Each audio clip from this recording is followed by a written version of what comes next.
peut même avoir des amis. Ok, redresse un petit peu ta tête, sinon on entend trop. Ok. On peut même avoir des amis. Non, on peut pas avoir, on peut se faire des amis. Ok, tu continues de t'orienter vers là. T'es trop près, et en plus, faut pas mettre sa bouche là. Ok. Ok, pas de bruit. Ça enregistre toujours. Ok. Tu mets pas ta tête dans le micro et tu dis juste. Chut. Je vous entends hyper bien hein, dès que vous bougez un sourcil. Et on peut même se faire des amis. On peut même se faire des amis. Ok, tu peux la refaire sans bouger parce que là ça fait un peu. On t'entend bouger. On peut même aussi avoir des amis. On peut même se faire des amis. Allez. On peut même se faire des amis. Super, parfait. Bien français. Ok, au suivant.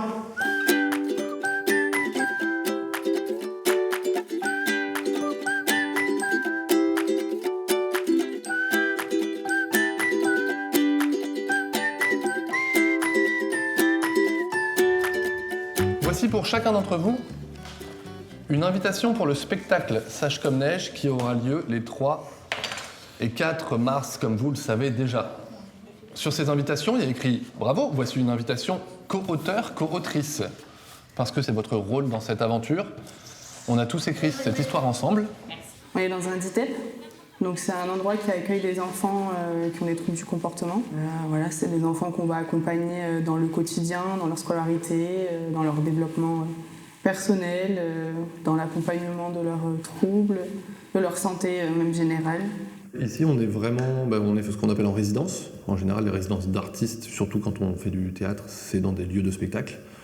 Et nous, on est en fait en résidence ici, vraiment au cœur du DITEP. Ils nous ont laissé 7 salles.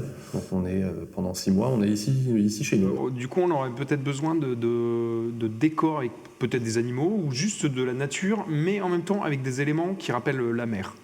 Genre une ancre, un vieux bateau, un phare. Je sais. Ok. Eh bien super, c'est parti. Hop. C'est un spectacle qui s'appelle Sage comme neige, qu'on a créé avec des artistes.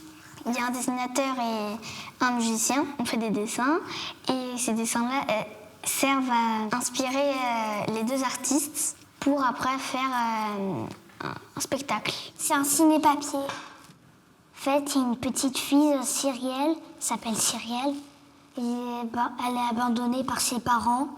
Et en fait, elle va rester dans la forêt avec Jules. Et les parents, ils le cherchent partout. Qui est-ce qui fait bouger le personnage dans votre équipe? Moi, vas-y, qui est d'accord? Non, moi je vais parler. Mais c'est pas moi qui décide, c'est vous l'équipe là. Qui est d'accord, c'est moi, je parle. Oui, c'est toi. Moi, je fais bouger le perso. Tu dis il était, tu Ok. Voilà. Alors viens là, Elia tu me fais bouger et toi tu fais la voix. Oui, vas-y, attendez, qui est d'accord, c'est moi, je parle. On est vraiment sur un procédé de conte assez classique et sur le format du spectacle, on va mettre en action tout un tas de petits procédés en papier qui fait que globalement on essaye de faire comme une sorte de film d'animation qu'on construira au fur et à mesure. Par rapport à la scénographie, en fait, des tables assez basses, des instruments qui sont créés à la main, ce qu'Avril s'appelle de la lutherie sauvage. Là, la même chose, ça va être la même chose aussi de créer des petits bonhommes en carton, des petites marionnettes, des choses qui vont vivre en direct, qui des fois peut-être vont se déchirer ou se décoller en direct, et ça fera partie du spectacle. Au fur et à mesure des séances, on se rend compte qu'en fait, on est en train de réellement de créer un projet, que les enfants sont réellement impliqués dans ce projet-là. Eh oh, tempère en route. Je te le mets dans ta capuche. Je suis content. Pourquoi?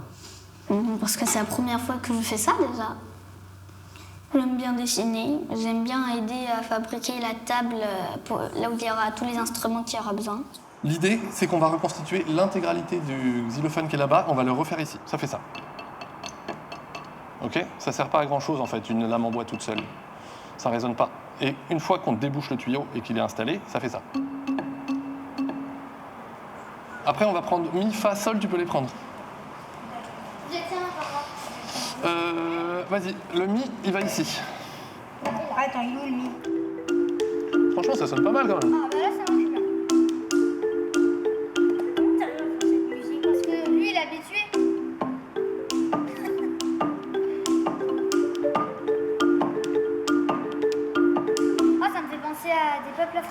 déjà, ça a commencé l'année dernière quand on est arrivé avec un projet qui s'appelait Gisèle. Ils nous ont explosé le truc parce que je pense que c'était un peu chiant. Et en fait, ils nous ont fait un truc super rock'n'roll.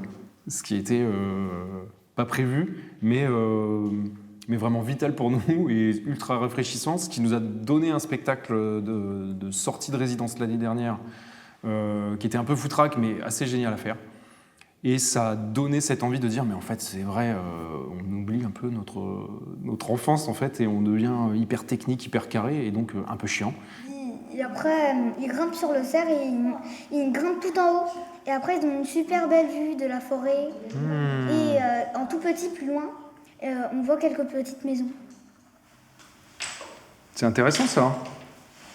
Et ça serait super beau. Quand tu vois quand il y a les loups au début, là. Oui. Et ben peut-être qu'on peut dire qu'il y a l'encre qui est posée sur les loups. Oui, ils avaient proposé plein d'idées. Ils proposent beaucoup d'idées. Et comme ça, eux, ça va être plus simple pour eux. Surtout que je pense que c'est mieux être à deux qu'être tout seul en train de faire son truc. T'as personne pour te dire « Ah, peut-être que ça, c'est un peu comme ça, ça... » Parce que toi, tu penses que tout est bien. Non, c'est très moi. Travailler avec les enfants précisément, je pense que c'est assez simple, assez naturel, parce que eux le sont, parce que nous, je crois qu'on est là dans une simple démarche de voir ce que chacun a apporté. Et je crois que c'est notre démarche avec Cédric et globalement la démarche des créants, c'est aussi de se laisser surprendre et de toujours pouvoir rebondir sur ce qu'on peut nous proposer. Et du coup, là, c'est le bonheur pour ça, parce qu'on est tout le temps surpris, quoi. Ça, c'est pas ma main, ça. Regarde là. Dis quelque chose. Ah non, que ta voix soit enregistrée. Essaye. Tu peux faire des bruits aussi, si tu veux. Il fait quoi comme le lapin quand il saute? Boing, boing, boing.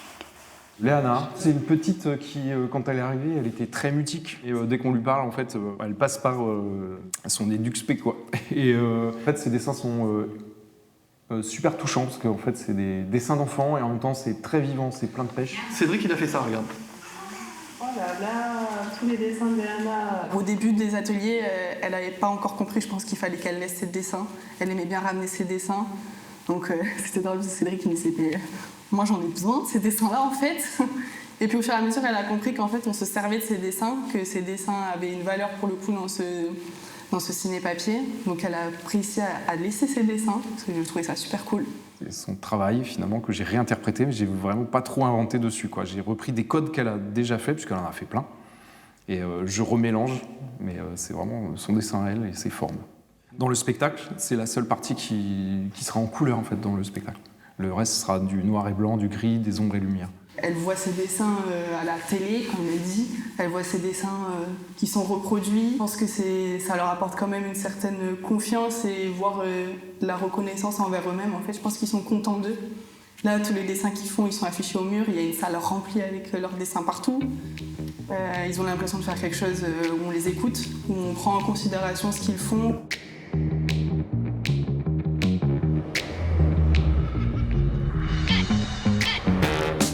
Est-ce que vous allez bien? Oui. Cool.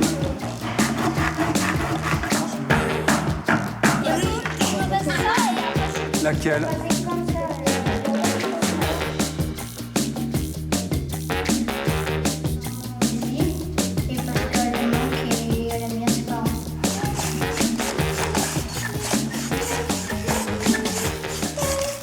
Ok. C'est déjà un bon début. Peut-être elle avait réussi à faire un cadrage où on voit quand même vraiment... Tu veux faire quoi avec ça? C'est pour la tempête de neige. Il nous en faut 3 milliards 530.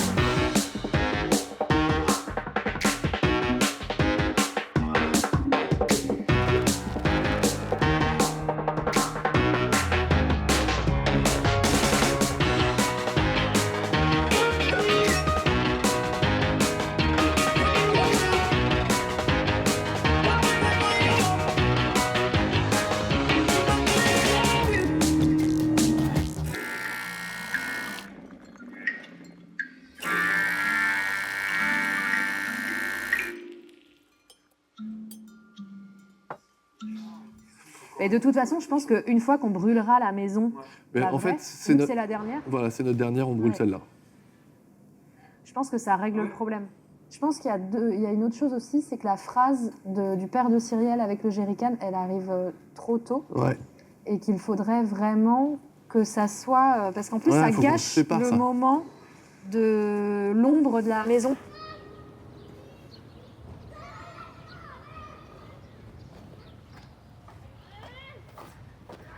Moi, je m'attendais pas du tout à ce que ça prenne cette tournure-là. Moi, au début, je voyais ça vraiment comme un atelier entre les murs du DITEB, justement. Et je pense que j'ai aussi eu une prise de conscience quand je me suis rendu compte que, en fait, non, ça va être visionné par plein de personnes.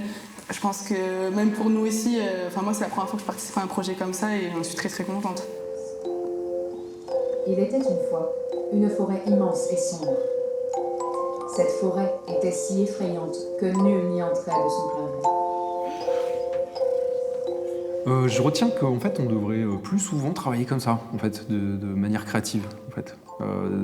Déjà, il y a un côté, parce qu'on est 2 et 3 avec Mathilde aussi en narration à faire ce spectacle.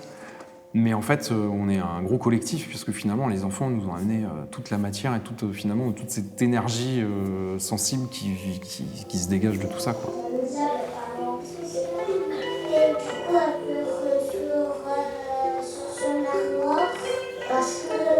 Ouais, alors c'est forcément une expérience hyper enrichissante, ne serait-ce que pour le côté pas de limite à l'imagination.